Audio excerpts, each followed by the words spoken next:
The coffee was still warm when Lee Tae-hyun spilled it all over his uniform. He had been carrying 3 cups across the command tent when his boot caught on a power cable. The world tilted. His arms went up, and then brown liquid was everywhere, soaking through his jacket and dripping onto the floor. Captain Yoon Min-yu looked up from his tactical display. His face showed no anger, just tired disappointment, the kind that hurt more than shouting ever could. "Cadet Lee," he said slowly, "that was my coffee." "Sir, I am very sorry. I will get another one right away." "No," Min-yu raised his hand. "I think you have done enough for today." Around them, other soldiers pretended not to watch, but Tae-hyun could feel their eyes. He could hear the quiet laughter. This was not the first time. Last week, he had accidentally triggered a false alarm during a sensor test. The week before that, he had gotten lost during a simple patrol and walked straight into a restricted area. 22 years old, top marks in engineering at the academy, and somehow he could not carry 3 cups of coffee without creating a disaster. "Sir, please let me help with." "Trench 7, Min-yu interrupted. Tae-hyun blinked. "Sir. You will report to Trench 7 for night watch, eastern flank, alone." The command tent went quiet. Everyone knew about Trench 7. It was a forgotten position on the edge of their defensive line. An old foxhole network from the first battle for Varus 7, when humans had first landed on this alien world. Nobody went there anymore. The sensors were broken, the defenses were old, and the position itself was considered worthless. They called it the graveyard shift, not because anyone had died there, but because it was where careers went to die. "Sir," Tae-hyun tried again, "I can be more useful here. My engineering background." "Your engineering background has caused 3 equipment failures this month." Min-yu turned back to his display. "Go to Trench 7, watch the trees, report anything you see, try not to break anything." There was nothing else to say. Tae-hyun saluted with a coffee-stained arm and walked out of the tent. The sun was setting over the mountains of Varus 7. Orange light painted the rocky hills and the dark forests below. Somewhere to the west, the main battle line stretched across the only pass through these mountains.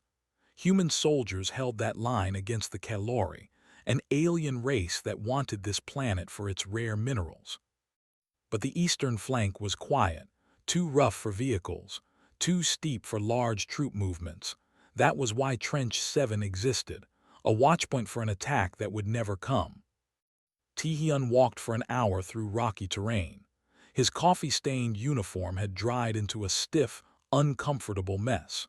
His pack was heavy with basic supplies, a personal kit, and the few things he had grabbed before leaving. When he finally reached Trench 7, he stopped and stared. It was worse than he had imagined.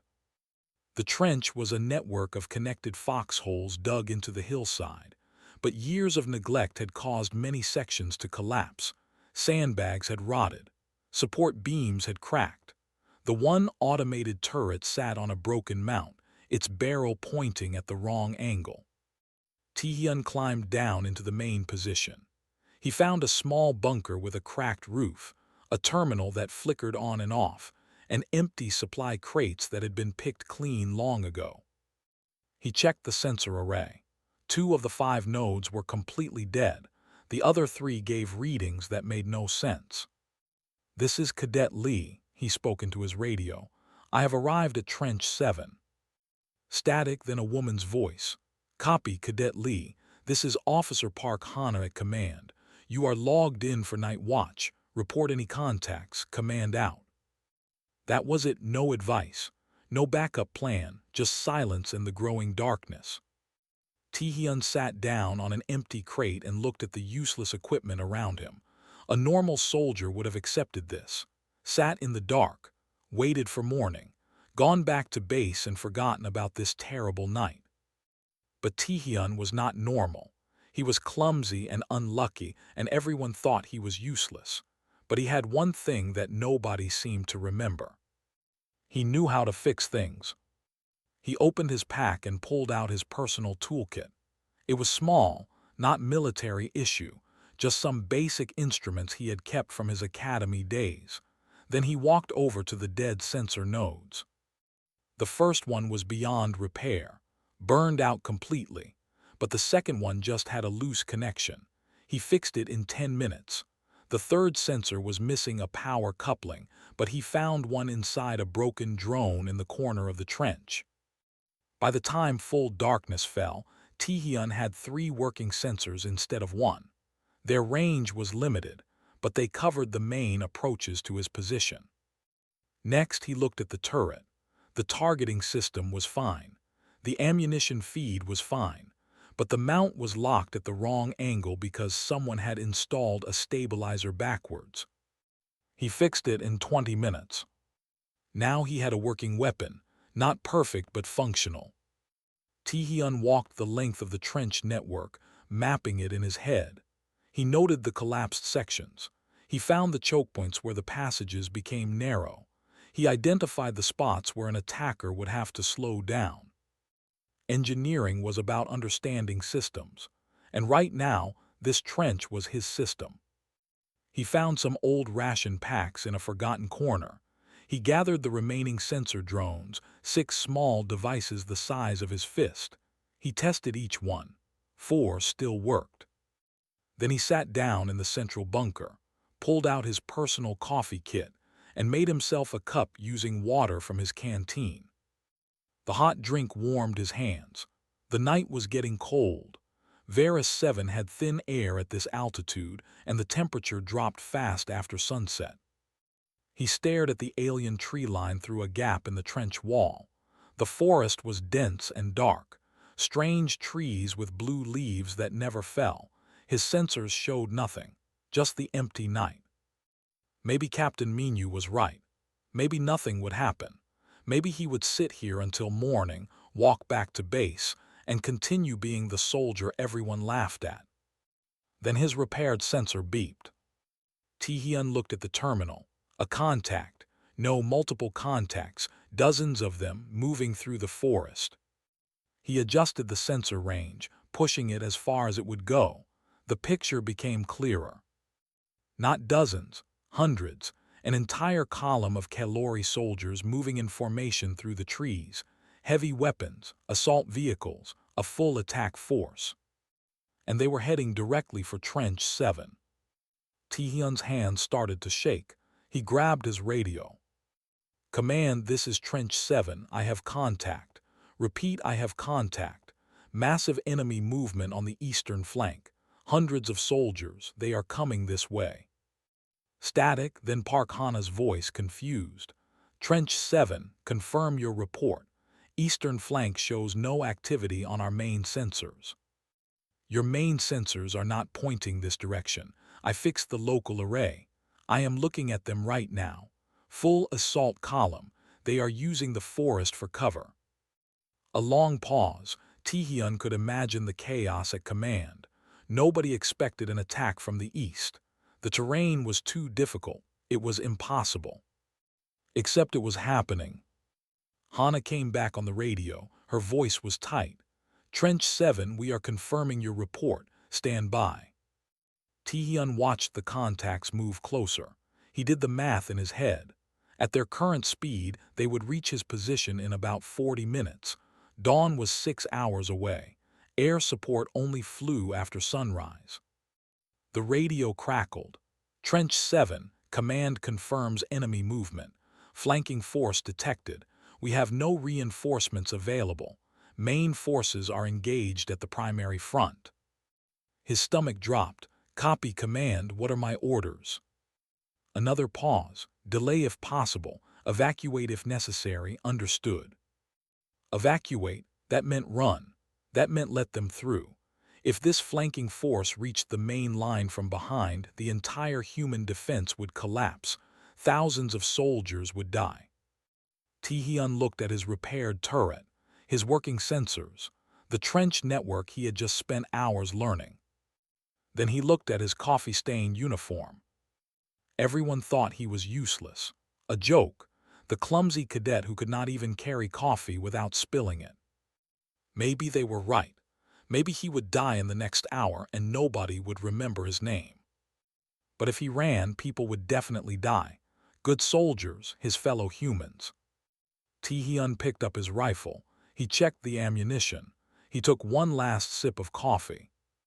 "Command," he said into the radio, his voice strange and calm. "I am staying. I will hold this position."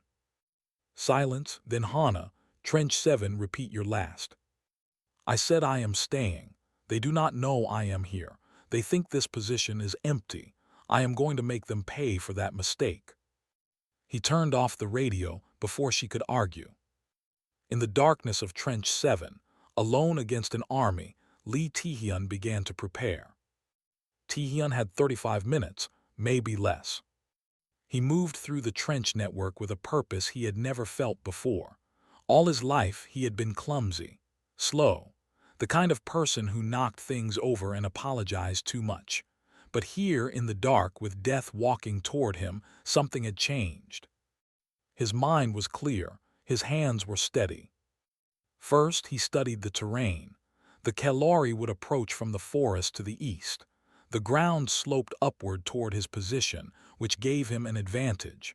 They would be climbing while he shot down at them. But there was a problem. The trench network had too many entry points. If they spread out, they could come at him from 5 different directions at once. He needed to control where they entered.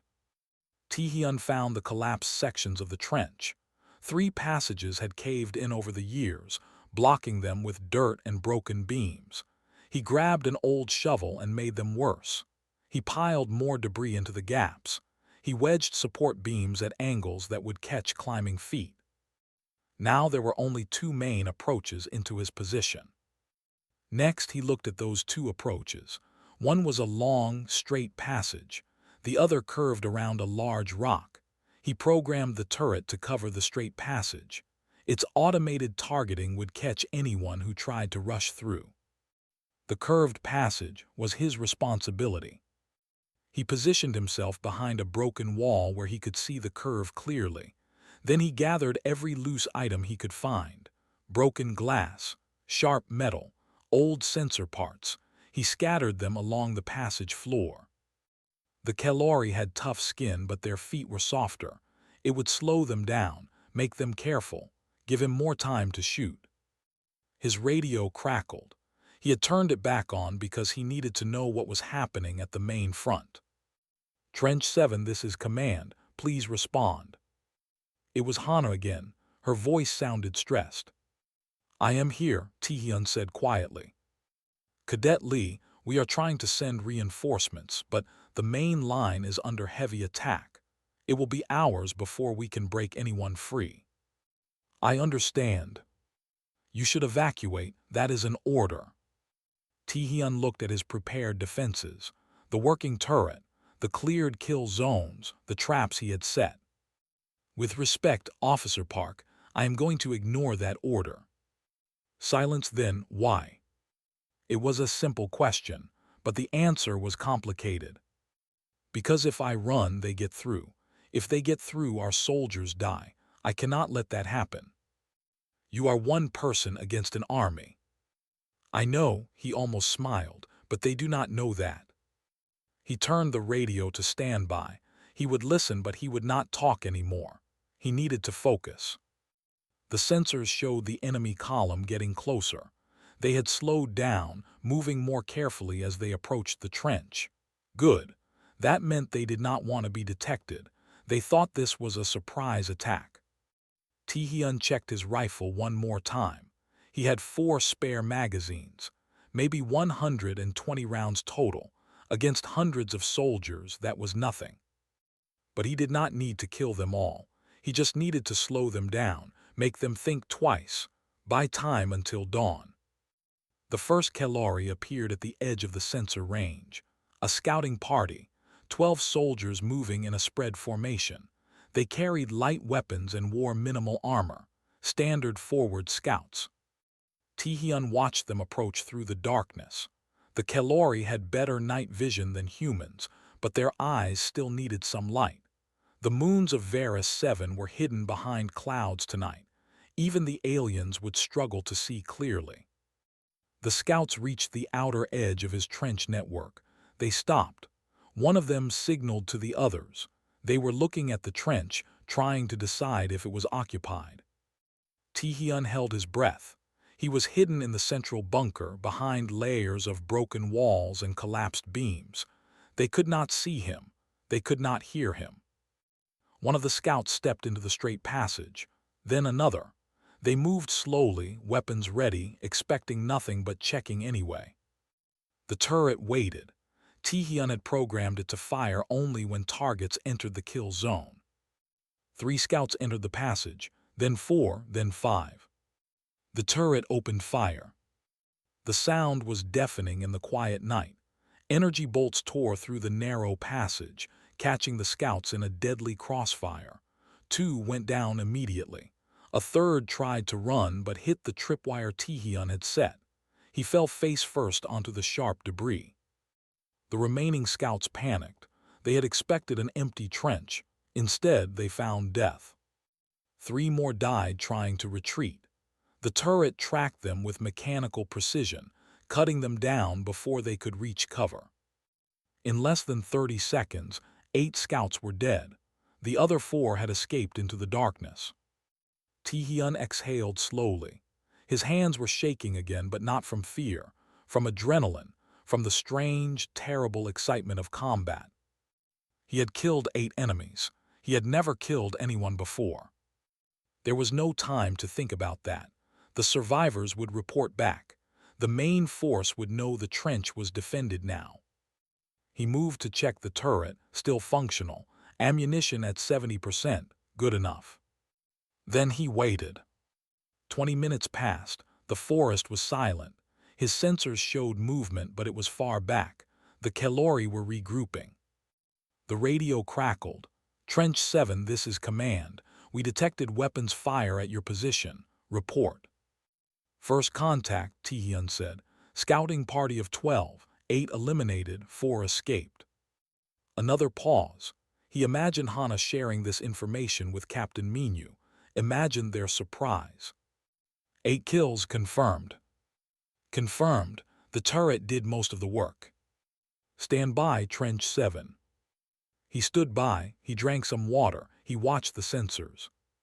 Then he saw them, a larger force this time, not 12 soldiers, 50. A full platoon advancing through the forest. They were not being careful anymore.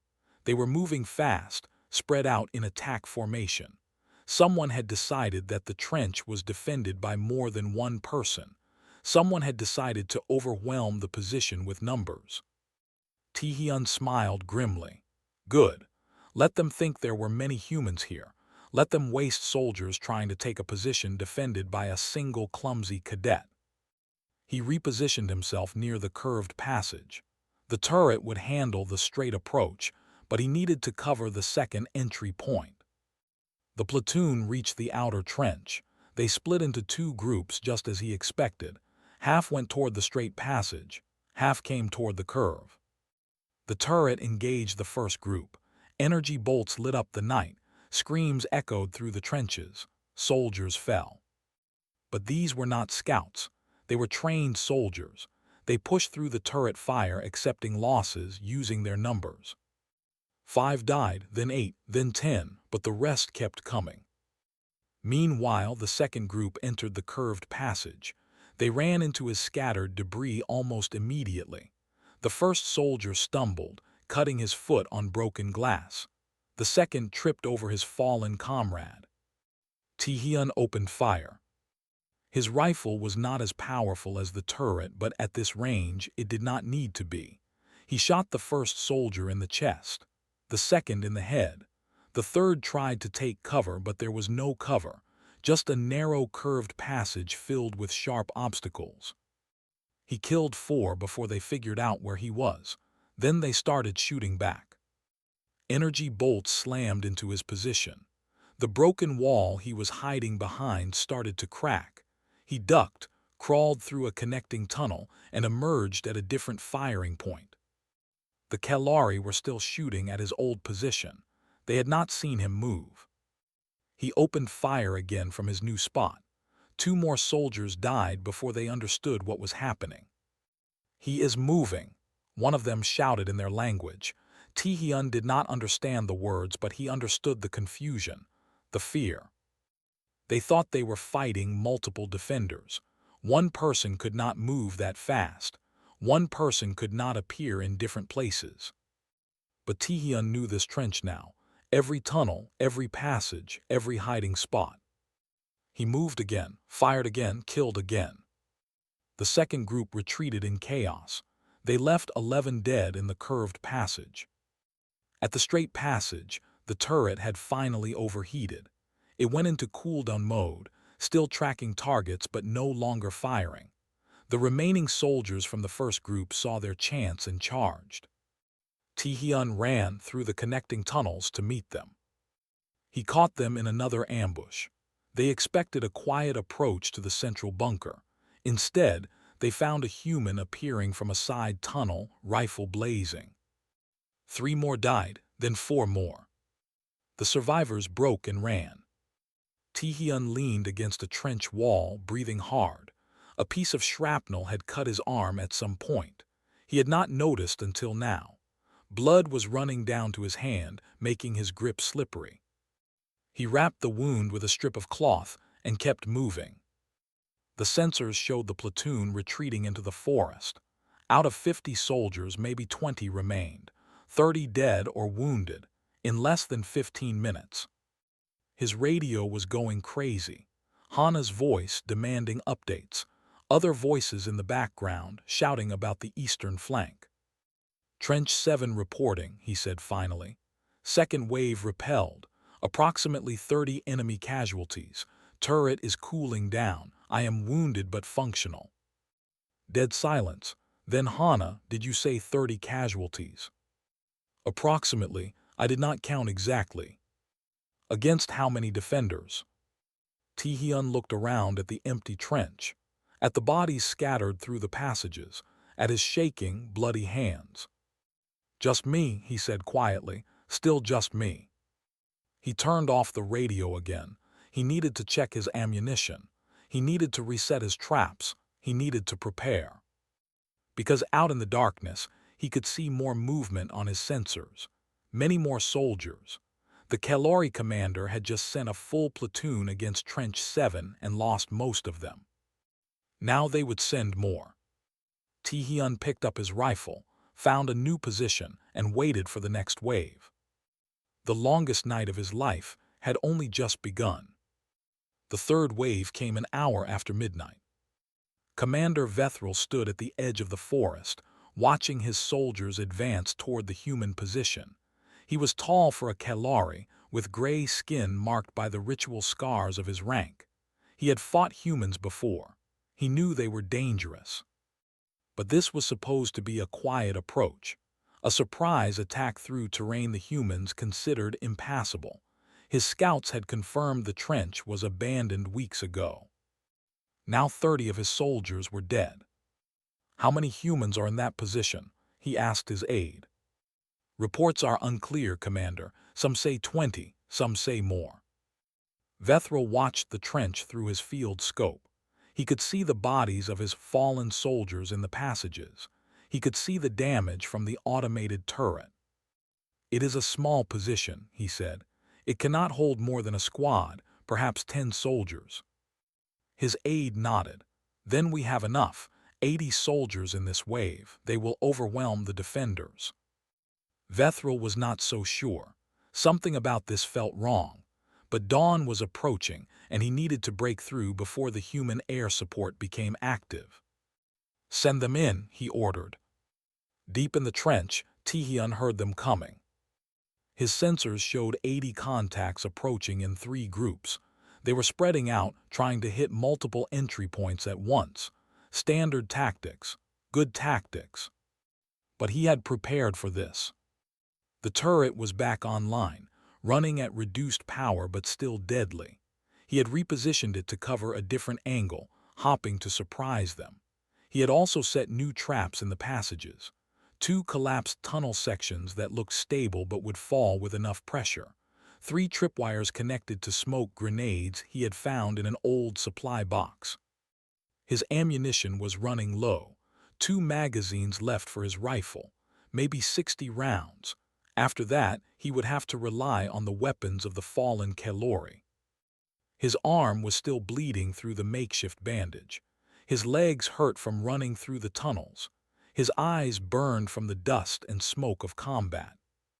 But he was still alive, and as long as he was alive, he would fight. The first group hit his new turret position and died badly. They had expected the weapon to be in its original spot. Instead, it caught them from the side. 15 soldiers died in the first 30 seconds. The second group triggered his collapsed tunnel trap. The ceiling came down on them, burying 12 soldiers in dirt and broken beams. Their screams echoed through the trench network.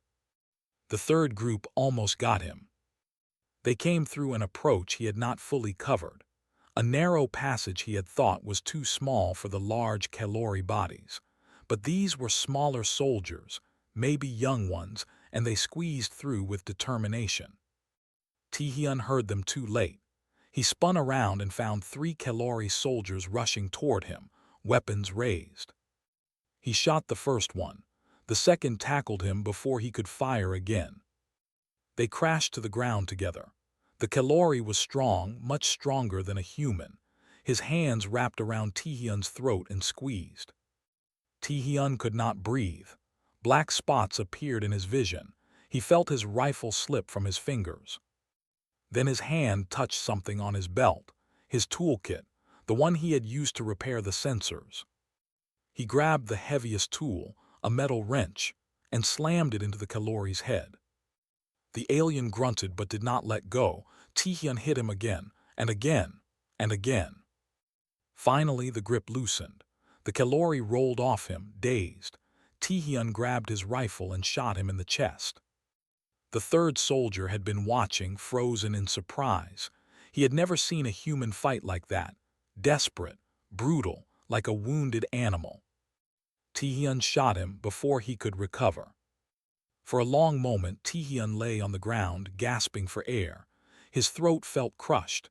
His head was spinning. Blood dripped from his wounded arm onto the dirt. Get up, he told himself. Get up or die. He got up. The third wave retreated with fewer than 30 survivors.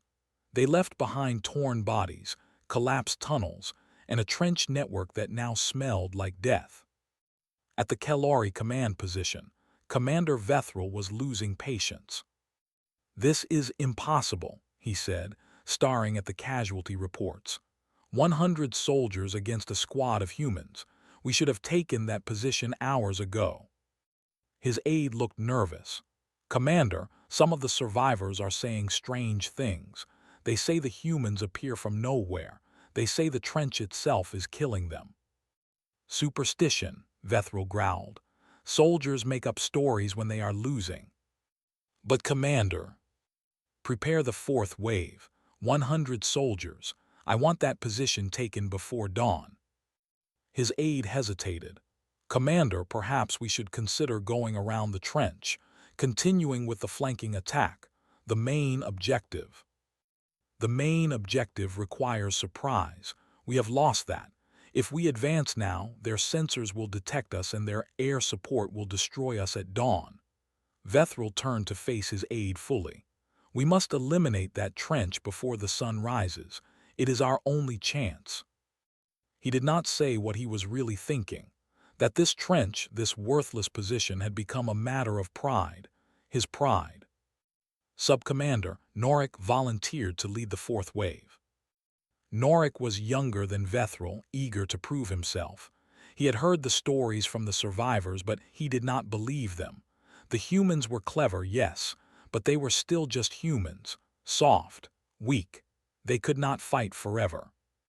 He gathered 100 of their best soldiers and approached the trench under cover of darkness. "Spread out," he ordered. "Hit every entrance at once. Do not give them time to react." His soldiers moved with discipline. They had learned from the earlier waves. They avoided the obvious paths. They watched for traps. They covered each other as they advanced. But Tihian had learned too. He had stopped defending the entire trench network. It was too large, too complicated for one person. Instead, he had retreated to the central bunker and the passages immediately around it. He had blocked the outer approaches with debris and bodies. He had created a small fortress within the larger trench. And he had found something useful in the wreckage of the third wave. A destroyed Kalori drone, its targeting computer still partially functional.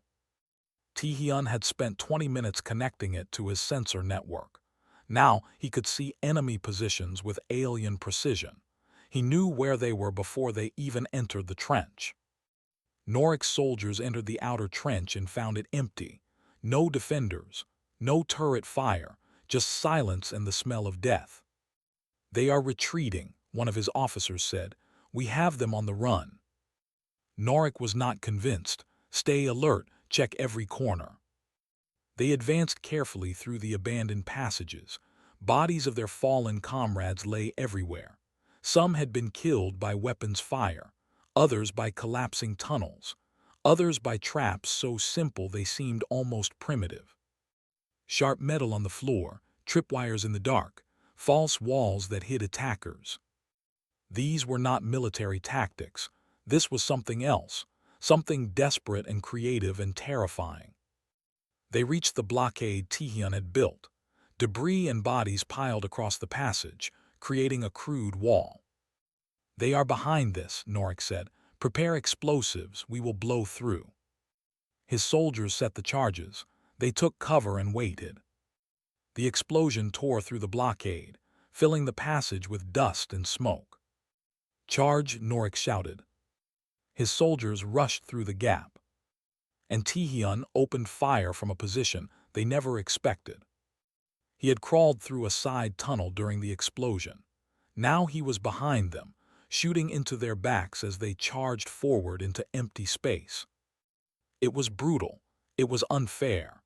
It was exactly what a single human needed to do to survive against 100 enemies. 15 died before they understood what was happening. Norik screamed orders, trying to turn his soldiers around. But the passage was narrow and packed with bodies. They could not move, could not aim, could not do anything except die. Tihian emptied his rifle, grabbed a fallen Kalori weapon, and kept shooting. Norik finally got his soldiers organized. They returned fire at the human position. Energy bolts lit up the trench like lightning. But Tihian was already moving. Another tunnel, another angle, another ambush. Norik could not believe what he was seeing. The human was everywhere, behind them, beside them, above them, like a ghost that could pass through walls. His soldiers were dying. Their morale was breaking. Veteran fighters were running away in terror. "Fall back," Norik finally ordered. "Fall back to the outer trench." They ran. They did not look back. They left their wounded behind. Tihian let them go. He was too tired to chase. His hands were shaking so badly he could barely hold his weapon. His vision was blurring. Blood loss, probably. He slumped against a wall and tried to count his remaining ammunition. The radio crackled. "Trench 7, this is command. What is your status?" It was Hana. She had been trying to reach him all night. He had been too busy to respond. "Still here," he whispered. "Fourth wave repelled." "Fourth wave?" Her voice cracked. "How many?" "I do not know. I stopped counting." Silence. Then, "Tihian, your voice sounds wrong. How badly are you hurt?" He looked down at himself. Blood everywhere. Some of it his, most of it not. "I will live until dawn," he said. "That is all that matters." Dawn is 4 hours away. 4 hours, it felt like forever. "Then I will hold for 4 hours." He turned off the radio and closed his eyes, just for a moment, just to rest. Outside the trench, Sub-Commander Norik stood before Commander Vethril. His uniform was torn. His face was covered in dust and blood. His eyes showed something Vethril had never seen in them before. "Fear." "How many defenders?" Vethril asked quietly. Norik was silent for a long moment. "One," he finally said. "There is only one human in that trench." Vethril stared at him. "That is impossible." "I thought so too, Commander, but I was there. I saw him. He fights like nothing I have ever seen. He does not follow rules. He does not fight like a soldier. He fights like a demon. Like the trench itself has come alive to kill us." Vethril turned to look at the distant position. Smoke still rose from the passages.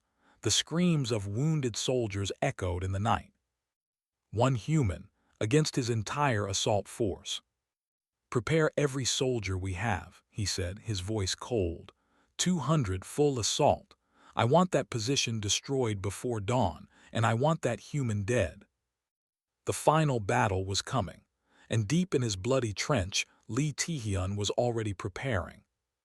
3 hours before dawn, the sky was still completely dark. Taehyun woke up with a start. He had not meant to fall asleep. Just a few seconds of rest, that was all, but his body had betrayed him. Exhaustion and blood loss had pulled him under. He checked his sensors. His heart nearly stopped. 200 contacts, approaching from every direction. This was not a wave. This was a flood. The entire Kalori force coming to erase him from existence. Taehyun tried to stand. His legs buckled. He caught himself on the wall and forced his body upright. His rifle was empty. He had a Kalori weapon with maybe 30 shots. His turret was completely destroyed from the last assault. His traps were all triggered. He had nothing left. Nothing except the trench itself. He looked around at the tunnels and passages, at the bodies piled everywhere, at the collapsed sections and broken walls. A crazy idea formed in his mind. He started working. His hands moved automatically, connecting wires and positioning debris. He did not have time to think about what he was doing. He just did it. The sensor network showed the Kalori advancing in a perfect circle. They were coming from all sides at once. No escape routes, no weak points to exploit. Commander Vethril had finally learned. But Taehyun was not trying to escape. He was not trying to hold the outer trench anymore. He was turning the entire central bunker into a bomb. Every power cell he could find, every fuel container, every piece of explosive material. He gathered it all in the main chamber and rigged it to a detonator he built from sensor parts. Then he crawled into a side tunnel, a small space barely big enough for a human body. He had noticed it hours ago while moving through the network. A secondary foxhole, probably dug during the original battle for Varus 7. Forgotten and overlooked. He would make his stand there. The Kalori entered the trench network like a wave of gray death. 200 soldiers moving in coordinated groups. They swept through every passage, every corner, every hiding spot. Their officers shouted orders. Their weapons covered every angle. They found bodies. They found empty shell casings. They found blood trails leading to the central bunker. "He is trapped," Subcommander Norik reported through his communicator. "All exits are blocked. He has nowhere to go." "Take him alive if possible," Commander Vethril ordered from outside the trench. "I want to see the face of this human." Norik advanced with his best soldiers. They approached the central bunker carefully, weapons ready. The door was blocked with debris, but they could hear movement inside. "Human," Norik called out, "you are surrounded. Surrender now and you will be treated fairly. Continue fighting and you will die." Silence from inside. Norik nodded to his soldiers. They prepared to blow the door. From his hiding spot in the secondary foxhole, Taehyun watched through a crack in the wall. He could see Kalori soldiers filling the passages around the central bunker. Dozens of them, maybe 100, packed into the narrow spaces. He pressed the detonator. The central bunker exploded. The blast was enormous. It ripped through the connected passages, bringing down walls and ceilings. The shock wave knocked soldiers off their feet. Fire and debris filled the air. Tihyun felt the ground shake beneath him. Dust rained down from the roof of his hiding spot. For a terrifying moment, he thought the whole trench would collapse on top of him. But his calculations held. The secondary foxhole had been built on solid rock. It shook but did not fall.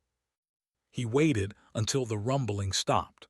Then he pushed aside the debris covering his exit and crawled out. The scene around him was hell. The central bunker was gone. A smoking crater marked where it had been. The passages around it had collapsed, burying dozens of Kalori soldiers under tons of dirt and broken beams. Survivors stumbled through the dust, confused and bleeding. Some were screaming. Some were silent, too shocked to make any sound.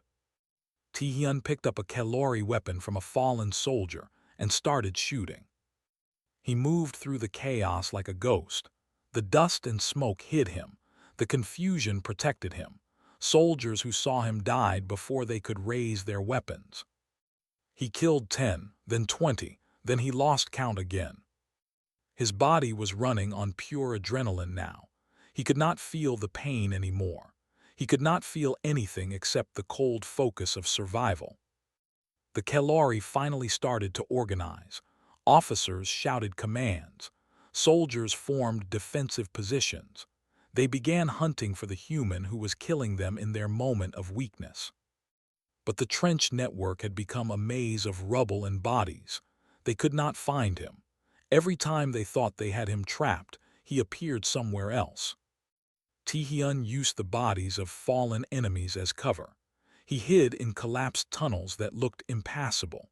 He climbed over debris piles that the larger Kalori could not follow. He was smaller than them, weaker than them, but in this destroyed trench that was an advantage. The battle became a nightmare for both sides. Tihyun was wounded again.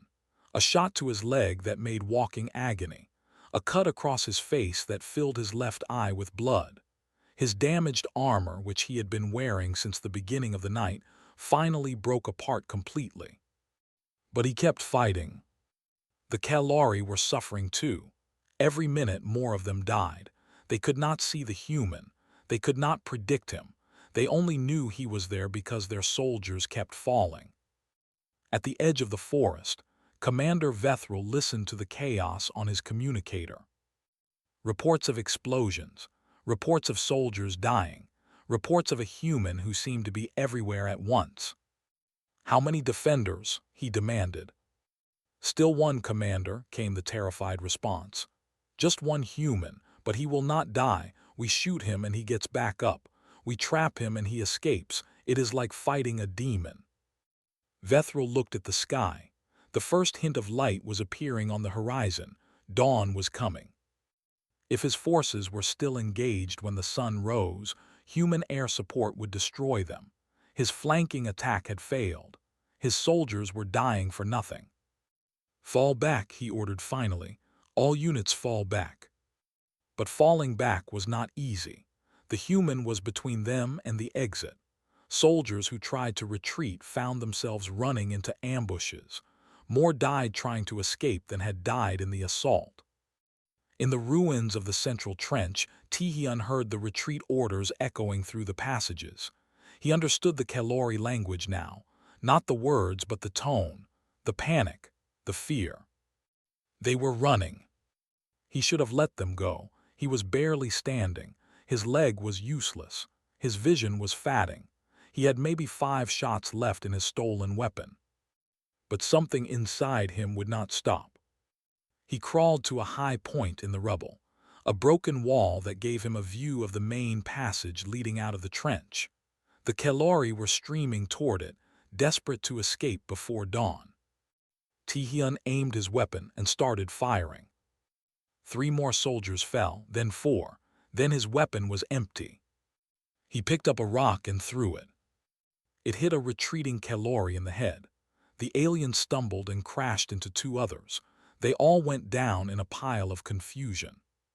Tihyun almost laughed. He was throwing rocks now, like some primitive ancestor from ancient Earth. The retreat continued. Soldiers pushed past the bodies of their fallen comrades. no longer caring about anything except escape. Finally, they were gone. Taehyun collapsed against the broken wall. His body could not move anymore. His vision was getting darker. He could feel his heartbeat slowing. The radio in his pocket crackled. He had forgotten it was still there. Trench 7, this is command. Respond please, Trench 7. Hana, she was still trying to reach him. He pulled out the radio with shaking hands. Still here, he whispered. Taehyun, we see the enemy retreating. All Kalori forces are pulling back. What is happening?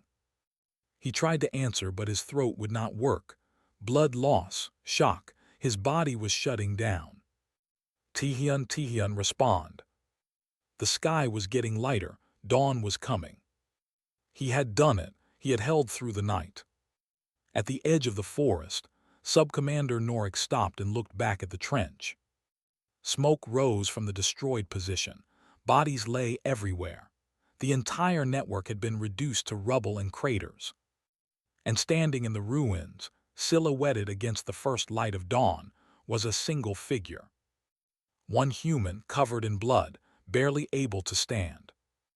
One human who had killed 137 of their soldiers. Norik felt something he had never felt toward a human before. Not hate, not anger. Respect. He turned and followed his soldiers into the forest. Behind him, the trench fell silent. And Lee Taehyun, the clumsy cadet with the coffee-stained uniform, finally allowed himself to fall. He lay in the rubble as the sun rose over the mountains of Varus 7. His eyes were closing.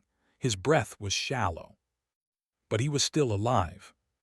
He had held the line. In the distance, he could hear something, a sound that had seemed impossible just hours ago. Rescue shuttles. Dawn had come. The rescue shuttle landed at the edge of Trench 7, just as the sun cleared the mountain peaks. Choi Yuna was the first one out. She was a field medic, trained to handle the worst injuries a battlefield could create. She had seen soldiers with missing limbs, with burns covering half their bodies, with wounds that should have killed them. But nothing had prepared her for what she found in that trench. Bodies were everywhere. Kalori soldiers, dozens of them, scattered through the destroyed passages. The smell of death hung heavy in the cold morning air. Smoke still rose from the collapsed bunker at the center of the network. Search for survivors, she ordered her team. The human should be somewhere near the center. They moved through the rubble carefully. Every few meters, they found another dead enemy. Some had been shot. Some had been killed by falling debris. Some had wounds that looked like they came from hand-to-hand combat. How many enemies had one human killed? They found him 10 minutes later. Lee Taehyun was lying against a broken wall, his body half buried in dust and blood. His eyes were closed. His face was pale. For a terrible moment, Yuna thought they were too late. Then she saw his chest move, just slightly, a breath. "He is alive," she shouted. "Get the stretcher over here now." Her team rushed to help. They lifted him gently, afraid that any sudden movement might break his fragile hold on life. They carried him out of the trench and into the morning light. Taehyun's eyes opened when the sun touched his face. "Reinforcements," he whispered. His voice was barely audible. Yuna looked down at him. This young man, this cadet, had done something impossible. He had held an entire enemy assault force for a full night, alone. "You held," she said, her voice breaking despite her training. "You held all night." He smiled weakly, then his eyes closed again. The shuttle lifted off, racing toward the main base. Yuna worked on his wounds during the flight, stabilizing the worst injuries. Gunshot wounds, shrapnel cuts, a nearly crushed throat, severe blood loss. It was a miracle he was still breathing. News of what happened at Trench 7 spread through the human forces like wildfire. At first, nobody believed it. One cadet against an entire assault column. It had to be exaggerated. It had to be a mistake in the reports. Then the drone footage came in. Command had managed to get a surveillance drone over the eastern flank at dawn. It captured images of the destroyed trench, the bodies, the craters, the scale of the devastation. They counted 137 dead Kalori soldiers, and one survivor. Kang Do-yun was one of the senior soldiers at the main front. He had been fighting all night, holding the line against the primary Kalori assault. When morning came and the enemy retreated, he had been ready to collapse with exhaustion. Then he heard about Trench 7. "That is impossible," he said when they told him. "Nobody could do that alone." "The drone footage confirms it," his officer replied. "One human all night against their entire flanking force." Do-yun remembered Lee Tae-hyun, the clumsy cadet who spilled coffee on everything, the disaster child who could not seem to do anything right. Everyone had laughed at him. Do-yun himself had made jokes about him just last week. Now that cadet had saved all their lives. If the flanking force had gotten through, the main line would have collapsed. Thousands of soldiers would have died. The entire defense of Varus 7 might have failed. All because one person refused to run. Captain Yoon Min-yu visited the field hospital 3 days later. Tae-hyun was awake by then, though barely. His wounds were healing slowly. The doctors said he would need months of recovery, maybe longer. Min-yu stood in the doorway for a long moment, looking at the young man in the hospital bed.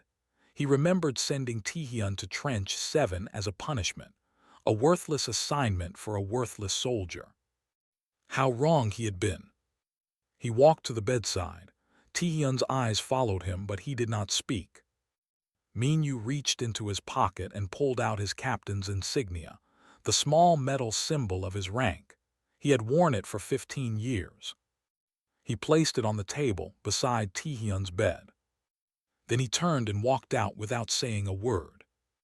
Tae-hyun looked at the insignia. He did not understand what it meant, not yet. But others did. In the weeks that followed, stories about the battle at Trench 7 spread beyond the military. News reporters picked it up. The human colonies across the sector heard about it. They called him the Ghost of Trench 7, the demon in the dark, the one-man army. But those who knew him well just called him Tae-hyun. The Kalori took longer to understand what had happened. Sub-Commander Norik was captured during the retreat. He was interrogated by human intelligence officers, asked about the flanking attack and why it had failed. When they asked about Trench 7, he fell silent. "How many humans were in that position?" the interrogator asked. Norik stared at the table for a long moment. "One," he finally said. "One squad. One human." The interrogator looked at his notes. "We have confirmed 137 casualties in your assault force. You are saying one human killed that many soldiers?" Norik raised his eyes. They held a strange mixture of shame and wonder. "We sent 200 soldiers against what we thought was a fortified position. We thought there would be heavy weapons, advanced technology, many defenders." He shook his head slowly. "There was one human. One. He should have died in the first hour. Instead, he made us pay for every grain of dirt in that trench." The interrogator leaned forward. What was different about this human? Special training, enhanced abilities. Norik almost laughed. It was a bitter sound. He was different because he did not fight like a soldier. He fought like a human. He paused, searching for words to explain something the Kalori had never experienced. He refused to follow the rules of war. He refused to accept that he was supposed to lose, and he absolutely refused to die. The interrogation report was classified as sensitive material, but somehow it leaked. Copies spread through the military, then through the civilian population, then beyond. Norik's words became famous. He absolutely refused to die. The Kalori military made its own report about the battle. They analyzed every aspect, the tactics used, the weapons involved, the timeline of events. In the end, they issued a single official designation. The eastern approach to Varus 7, the entire area around Trench 7, was classified as a death zone, not because of minefields, not because of fortifications, but because of what one human had done there. It was a warning to all Kalori forces. This ground has tasted our blood. Approach at your own risk. 3 months later, Lee Taehyun returned to Trench 7. He walked slowly. His leg had healed, but it still ached in the cold mountain air. His arm had a new scar that would never fully fade. His face carried the marks of a battle that most people only survived in nightmares. The trench had been rebuilt. New walls, new sensors, new defensive positions. A full squad manned the position now, watching the forest with modern equipment and plenty of ammunition. They saluted when he approached, young soldiers, barely older than he was.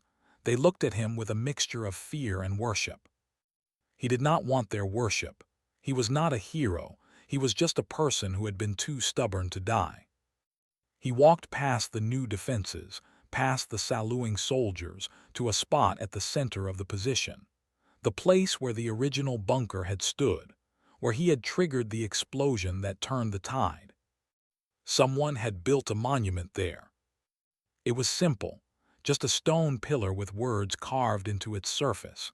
He read them slowly, feeling the weight of each letter. Here, humanity refused to die. He stood there for a long time, remembering the longest night of his life. The fear, the pain, the strange calm that had settled over him when he decided to stay. He had not been brave. He had been terrified the entire time, but he had kept fighting anyway because the alternative was unacceptable. Maybe that was what courage really meant, not the absence of fear, just the refusal to let it win. He pulled out a thermos from his pack, fresh coffee, the good kind, not the instant stuff he had drunk that night. He poured some onto the ground at the base of the monument, a toast to the night, to the soldiers on both sides who had died, to the person he used to be, the clumsy cadet who everyone thought was useless. That person was gone now. He had died in this trench in a way. What remained was someone different, someone who had looked into the face of death and refused to blink. He finished his coffee and looked out at the forest.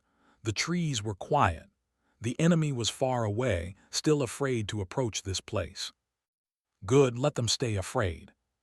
He turned and walked away from the monument. The soldiers saluted again as he passed. He nodded to them without speaking. The trench remained. The legend grew. And somewhere in Kalori space, in military academies and officer training programs, instructors taught their students a new lesson about fighting humans. They are not like us, they would say. They do not know when to quit. They do not know when they have lost. They will fight with weapons until the weapons break, then they will fight with rocks and bare hands. And if you leave one of them alone in a position they are told to hold by morning, that position will be a death zone. Some cadets would laugh at these warnings. Surely no single human could be that dangerous. Surely the stories were exaggerated. Then the instructors would show them the footage from Trench 7. Nobody laughed after that. On the planet Varus 7, in a rebuilt trench on the eastern flank, a monument stood watch over the mountains. The words on its surface were simple, but their meaning echoed across the stars. Here, humanity refused to die. And in that refusal, they became legend.